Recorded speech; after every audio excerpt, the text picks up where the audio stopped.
Good afternoon, everybody. Today, the Executive considered an update on the transmission of the virus across Northern Ireland. And as we are all aware, COVID-19 has dug into our communities and is looking for every opportunity to spread. Comparing on-the-day figures for December the 2nd and December the 8th, we can see a rise in the number of recorded cases across every council area. And although relatively small increases, they show that this virus is still very much with us. But by our joint effort, we have managed to get the R rate for cases to around 1 and slightly above 1 for hospital admissions. This has given us the necessary headroom to move ahead with the planned changes tomorrow, so that we can get back to shopping on our high streets and town centres, going out for a meal in a restaurant or coffee shop, getting our hair done, visiting the cinema, museum or galleries, attending church services and marking life events such as weddings and funerals with our families and friends. We know that these are very important to everyone, but safety is paramount. The easing of the restrictions does not mean that there is any easing of the need for each person to follow the public health guidelines. So things may be a little different this time when you're out and about. Significant work has gone on behind the scenes, led by our junior ministers in partnership with all councils, retailers, hospitality, faith groups and police, to make sure robust measures are in place to protect you. COVID ambassadors will be in our town centres and high streets to provide advice and assistance on issues such as queuing and the location of street sanitisers. Close contact services and restaurants will use appointment systems and will keep your details to help with test and trace systems. And you will be expected to wear a face covering and keep to the social distancing rules in church, retail environments, public buildings and in designated areas of hospitality venues. I've received a number of queries on sport and exercise, which I will try and address now. Outdoor exercise is permitted in groups of up to a maximum of 15. Outdoor sports events and gatherings of more than 15 are permitted, subject to a risk assessment. The upper limit for spectators at sport is 500, regardless of venue capacity. As COVID-19 is spread by respiratory droplets, indoor group sport or exercise is not permitted where exertion can cause participants to become out of breath. Indoor sport is therefore limited to elite athletes and individual or one-to-one activity with a coach, trainer or carer. Gyms, swimming and diving pools can open for individual or one-to-one training. Non-contact activities of up to 15 people that do not cause an individual to become out of breath, such as yoga, for example, are allowed. Physical education delivered by or for schools, preschools and other education providers is permitted to continue. However, inter-school sporting fixtures are not allowed. Places of worship are also permitted to open in line with relevant guidance, with the number attending acts of worship determined by risk assessment. It is mandatory to wear face coverings inside the church or building and when entering and exiting. This does not apply, obviously, to the individual leading worship or to a couple solemnising their marriage or civil partnership. Face covering exemptions also apply. Now, I know many of our thoughts are turning to Christmas, but we are not there yet. Limited gathering in homes will be possible from December 23rd to December 27th, but not before. And I hope that all those who wish to swap over bubbling arrangements into a Christmas bubble have now done so as part of their safety preparations. But just because we can't extend traditional hospitality does not mean that we cannot reach out to others who may be feeling the effects of loneliness. This may be a neighbour, colleague or from your wider family. We know that people who are not in paid employment, who are older or not enjoying full health can feel more isolated. People of Northern Ireland are always kind and compassionate, and this year many of you will be thinking about ways to support others. You know, the simple things like a Christmas card, a telephone call to chat, or offer to help with shopping really makes a difference.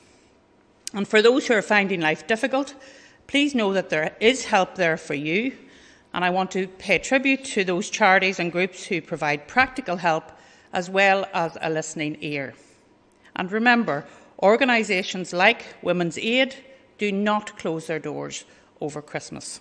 I want to take a moment before I finish to reflect on the momentous events of recent days. The people of Northern Ireland are fully at the heart of the life-saving programme of vaccinations, rapid testing and tracing technology. I was obviously very proud to see Fermanagh-born Margaret Keenan take her place as the first person in the world to receive the Pfizer COVID jab as part of a mass vaccination programme, and that we here in Northern Ireland were amongst the first to roll out vaccines to care homes.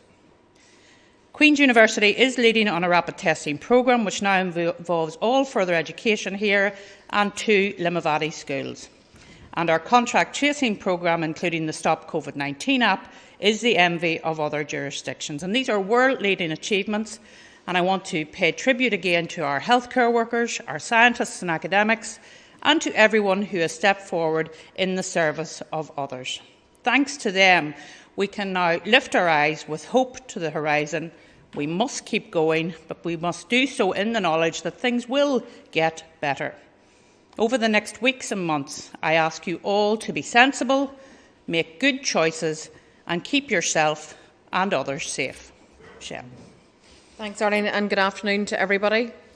Sadly, today we've learned that 14 people have lost their lives to COVID-19, and as always, I'd like to start these press conferences by sending our sympathy to the families who have lost a loved one. This week marked a hugely significant milestone in our fight back against COVID-19. Our mass vaccination programme started just 2 days ago with Joanna Sloan, the 28-year-old nurse who was the very first person here to receive the vaccine and who will lead out one of the rollout programmes. To date, hundreds of care home residents and staff and health service workers have joined the vaccination teams in getting the vaccine. The vaccine should bring some comfort to all of our amazing nurses and healthcare workers who have been at the forefront of battling this pandemic. And it is fitting that this week they have been told that they will finally receive the pay that they lost for taking strike action, and it should be in their pay packets very, very soon. And whilst this has been a good week in the fight back against COVID, and as we all look forward to the protection of the vaccine in the months ahead, we must constantly remind ourselves that we still have a way to go. There is much to do. We face difficult months ahead, and each and every one of us has a huge individual and collective role to play in all of that. We must not forget the fact that 73 people have lost their lives this week. Community transmission rates are still high. 441 more people tested positive for COVID in the last 24 hours. And our hospitals are under huge pressure, currently sitting at 101% occupancy. So we need your support now more than ever to get through these next number of weeks and months as safely as we possibly can. Tomorrow, some of the restrictions will be eased, and I know that many people will be keen to get out and about. But it's crucial that when you do that you're sensible and cautious about where you go, and the number of people that you meet and the number of people that you come into contact with. Over the Christmas period, some people will choose to get together, when bubbles of 3 households can be formed between the 23rd and the 27th of December. And this flexibility ensures that those of you who need to and who want to spend time with your family and your friends, that you can. But none of us also want to put our loved ones at risk. So please tread very carefully. Limit your contact as much as you can. Think very carefully about whether any trip you make or any plans you meet to meet up with people are really necessary. Make sure you keep yourself safe. Remember that the virus is all around us. It's invisible. So don't lose sight of that.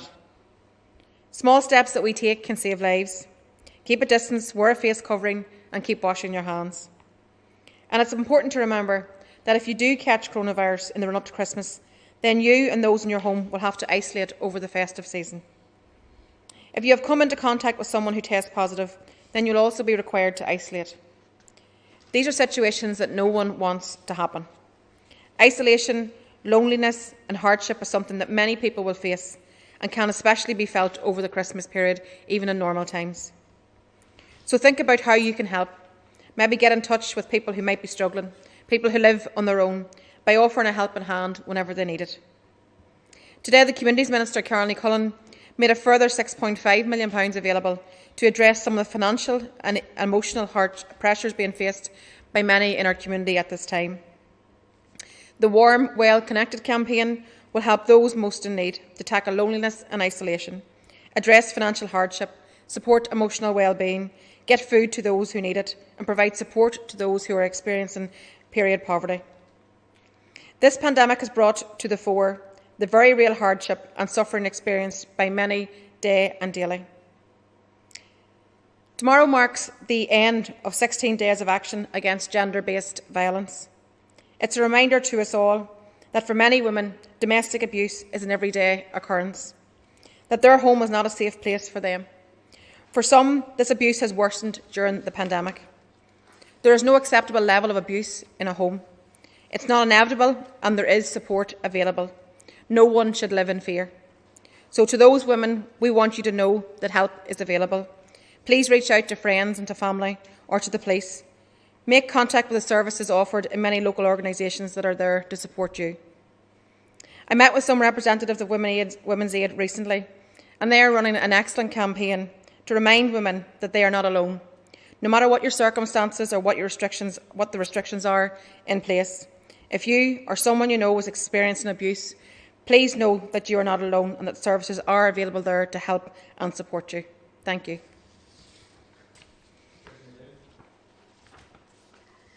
Good afternoon, Ministers. Tracy McGee, UTV Live.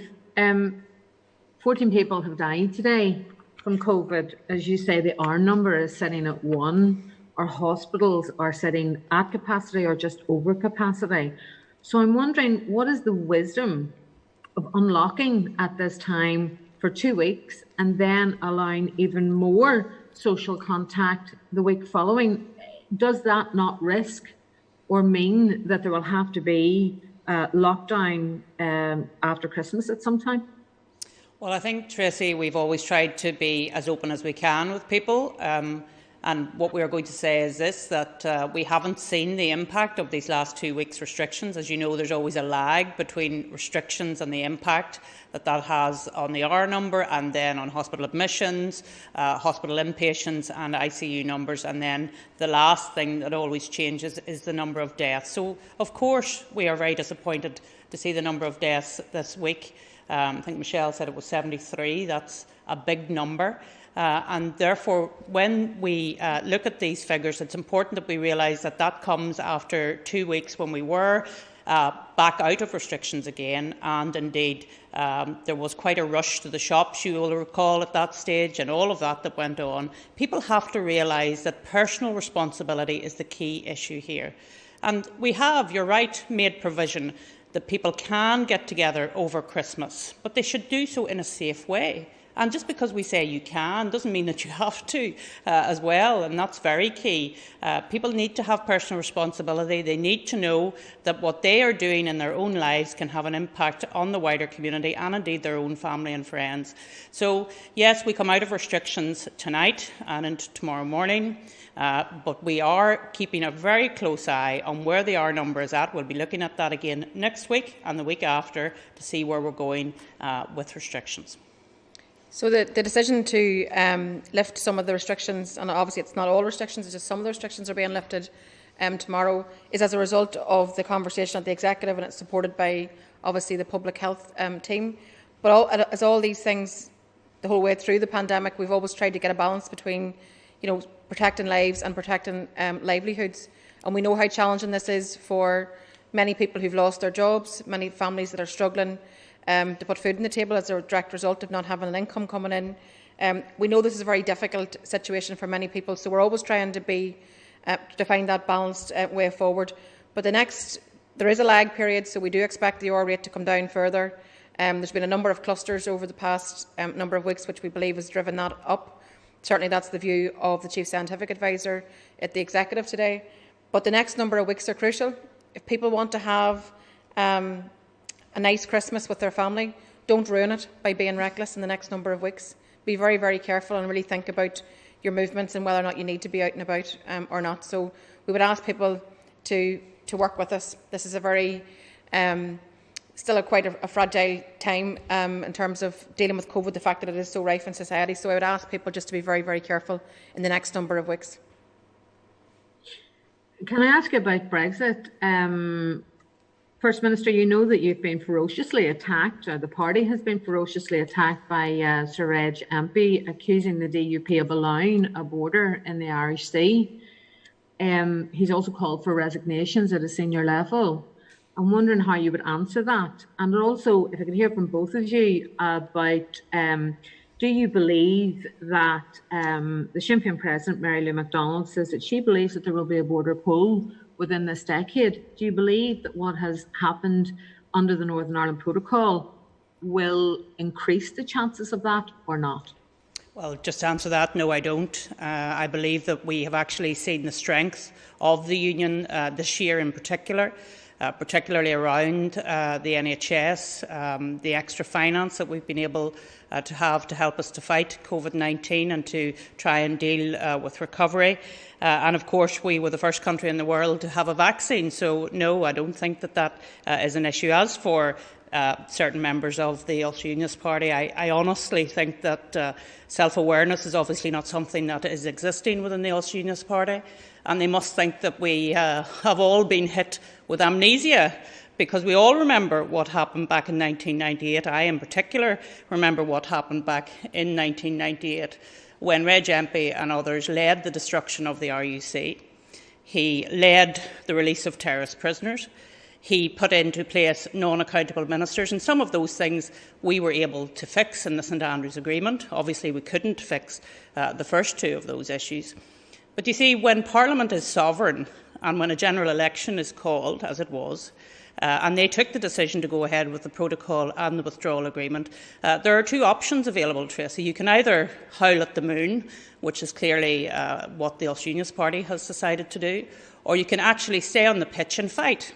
And that is exactly what we have been doing. We have been fighting for the people of Northern Ireland, for the businesses of Northern Ireland, to take away some of the worst excesses of the protocol. And we will continue to do that during the coming months. Just to say, I mean, I've always said from the very start of Brexit that Brexit and the Good Friday Agreement aren't compatible. I think that this whole Brexit debate has shown that whenever you don't have the ability to set your own destiny and your own future, this is what can happen. We're dragged out of the EU against our wishes. I welcome the fact that the protocol has been clarified. I welcome the fact that there is a bit more detail, but clearly we still have a way to go, and businesses are still left void of an understanding of actually what happens post the 1st of January. So I think that there's a lot more information to come. I believe that today the EU have published contingency plans for what if there isn't a deal, a free trade deal. That shows how desperate the situation can get in only a short number of weeks. I think that in terms of Mary Lou's comments around this decade, around and will there be a border poll? Yes, that's nothing new. We said that prior to Brexit. You wouldn't expect us to say anything different now. The Good Friday Agreement has enshrined in it the principle of consent. It will be the people on this island who will decide the constitutional future. It will be the people alone, and it's my job as a United Irelander to convince those people of the merits of something new and something better and something that we have within our gift. Hi, Jane, go ahead.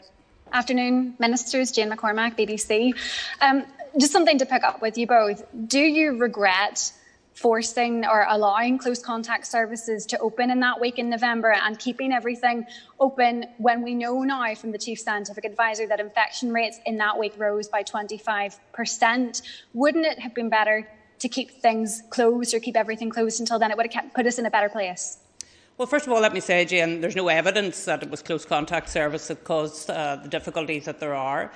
In fact, I think probably one of the difficulties was that instead of having 5 weeks shopping before Christmas, everything was constrained into 3 weeks shopping before Christmas, and people started to panic that week. And we did see a lot of people out in retail, and I regret that because we did point out that that may well happen. But look, we are where we are. We have to deal with what's in front of us in relation to we'll take our advice from our Chief Scientific Advisor and Chief Medical Officer as to how we go forward. As I say, there's a 3-week lag in relation to the impact of the restrictions that we're coming out of now. But we are disappointed to see the number of hospital admissions where they are at the moment, and we hope that people look at that and recognise that they need to cut down on their social contact with others, and they need to have personal responsibility to deal with those issues. I think, Jim, my view is on the record in terms of these issues. I mean, I've always supported the public health advice and the approach from the Chief Medical Officer and the Chief Scientific Advisor. I think there'll have to be a lot of reflection on just how we've dealt with the pandemic and the aftermath of all of this. But in the here and now, the R rate is still sitting around 1. We need people to be so careful in the next couple of weeks. And I nearly fear for the fact that we now have the good news of the vaccine on the horizon. People are tired of coronavirus. We're tired of it. We understand that. It's just important that people don't get so caught up in the Christmas spirit that actually then forget that coronavirus is all around us. So we would just drive home again that message. Please be very careful in the next number of weeks. This is a crucial period, and think about our healthcare staff who will have to bear the brunt of this in terms of those people that would be hospitalised as a direct result of people getting together more than necessary. We are hours away from these regulations taking effect. They still haven't been published. Some businesses haven't seen the guidance that they're going to be expected to work with, and some of them say that they now won't open because of this. Are they going to be allowed to avail of financial support? Sorry, my phone was falling over there. Are they going to be allowed to avail of financial support even though they're not being forced to close, given the position that they've been left in? Well, I believe just before we've come out, just when we've left the executive meeting, the guidance has now been published, and there's a Q&A on the NI Direct website. You probably wouldn't have seen it yet because it's only being finalised.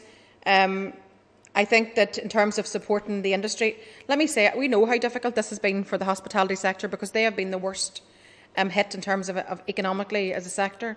And it's just so challenging. A pandemic and hospitality don't go, the pandemic and tourism don't go.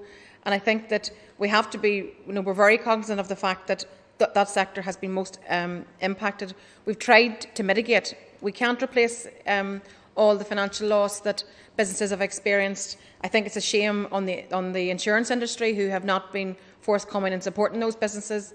We've tried our best to try to give some financial assistance. We accept it doesn't go all the way. It's only an attempt to try to mitigate. That's why only a number of weeks ago the Economy Minister announced the package which we had agreed of just over £11 million, or around £11 million to support the pubs, for example.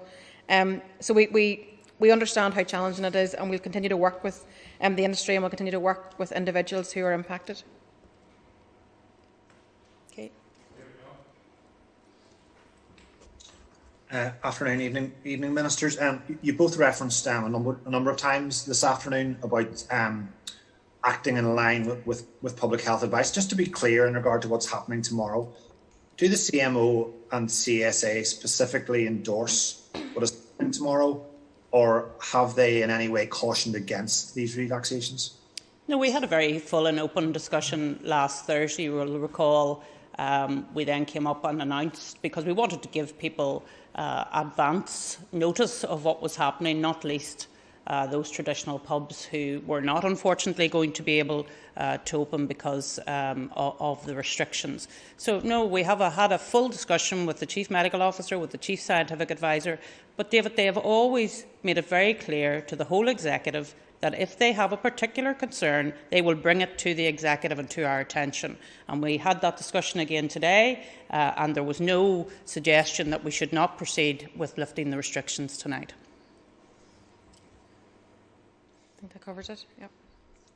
Just secondly, in terms of the vaccinations, any update in terms of the numbers that have been done so far? And I know there's been a lot of talk about the need for potentially setting an example or leading by example in regard to that. So in that respect, I presume you're both prepared to take the vaccination. Would you be prepared to do it in any way of a public event to try and show people that it is something from your perspective that is safe and something that you're content to take?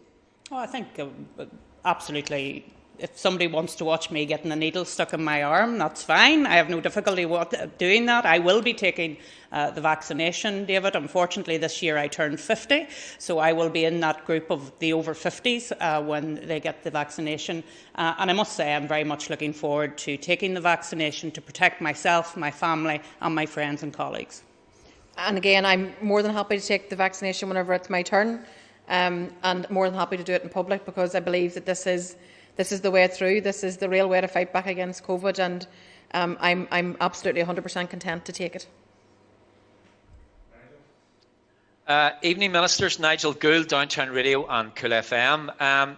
You mentioned loneliness earlier, First Minister. So this week we've been hearing again from a lot of anxious families who've got relatives in care homes that have still not implemented the Care Partner Initiative, which was announced by Robin Swan, I think, more than 2 months ago now. Only a very small percentage have done this to date. I'm wondering today what both of you can do to ensure more, if not all, of the outstanding homes implement this plan and allow visiting in the run-up to Christmas. Will you give a commitment, for example, to doing something and helping these people who feel they're being continually overlooked? Well, first of all, Nigel, you're looking very festive today. That's the first thing I'll say to you. But secondly, yes, there are care home there's a care home visit guidance plan that has been sent, I think, to the chair of the Health Committee, and that has gone out now. That deals with some of the issues around visiting over the Christmas period, and indeed whether someone should leave their nursing home and go out to their friends and relatives. It does point out the risks associated with that. As you know, the independent sector is just that. It is an independent sector. The Health Minister has been very forthright insofar as he thinks that this care partnership is the way to go. He has made funding available to facilitate that, but he cannot force independent healthcare homes to do that. I would encourage them to look at that because, you know, these are our most vulnerable and precious citizens in Northern Ireland, and for some of them it may well be their last Christmas, and therefore it is important that if they can, in a safe way, that they see their friends and loved ones. Another question, Nigel? Yes, First Minister, you've stressed in the past the need to keep businesses open. And we've heard a bit more about that today. But if the science did recommend another significant lockdown, say between just after Christmas and well into January, would you support it? And also, I understand there was a case being made today at the Executive for off licences to be shut. Would that also be considered? Well, I think what we need to do together as an executive is listen very carefully to what the health advice is and then to take decisions based on that. Of course, we may have different views around all of that, but at the end of the day, what we need to do is to come to a proportionate and balanced approach to dealing with this dreadful pandemic, which is still with us. Yes, we've had the great news of the vaccine and the pathway to normality is there now, but we have to make sure that that is a pathway that we can all travel. And to do that, we have to have personal responsibility.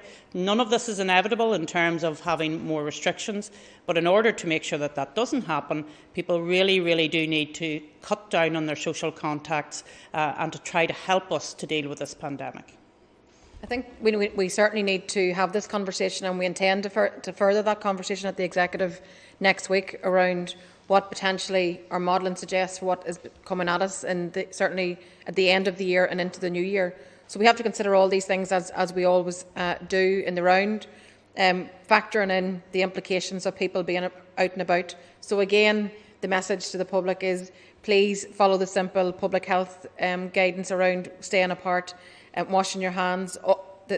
Those things are so important if we're going to help prevent the health service being so overwhelmed that the health service can't cope. None of us want to get to that point. So for the sake of our healthcare workers, please be very, very careful over the next number of weeks.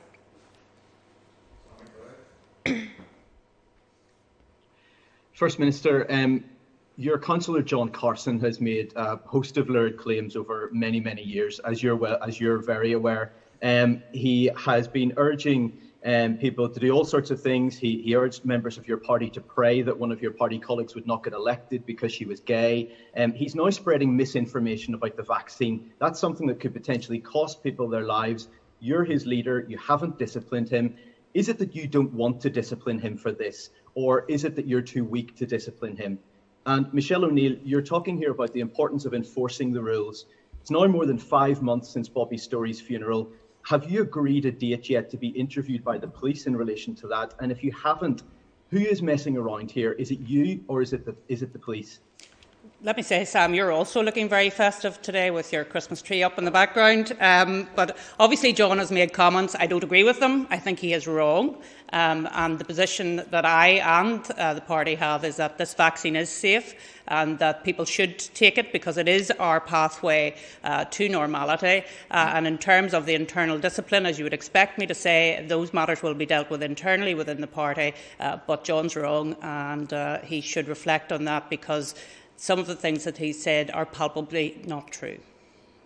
And I believe I answered this question to you the last time, Sam, but happy to do again. I am more than willing and ready to speak to the PSNI whenever they give me a date. Ollie Foster, you said that just because we can do something and the government says we can do it doesn't mean that we should do it and that it's prudent to do it, and we need personal responsibility here. So can each of you say how you're planning to spend Christmas Day, and maybe not in terms of the location, there might be security issues there, but just in terms of the number of people that you're planning to be in contact with that day? Yeah, so obviously I will have my Christmas bubble. It will be my elderly mother, my own family, and then my husband's elderly uncle, who he bubbles with already in terms of care needs, so keeping very much to within the Christmas bubbling system. And as will I, Sam, it'll be the same thing. We're trying to limit our contacts as a family. We're all making the same considerations as everybody else is right now. It's difficult, it's hard, but everybody knows it's the right thing to do. So Christmas won't be like every other Christmas this year, but I would much prefer that I have my family with me next year to celebrate it differently. Hi, Alan, go ahead. Good evening, Alan Preston from the Belfast Telegraph. If I could just ask both ministers, first of all, about schools who want to switch to remote learning in the last week of term to protect themselves at Christmas. We spoke to one principal who's made that choice.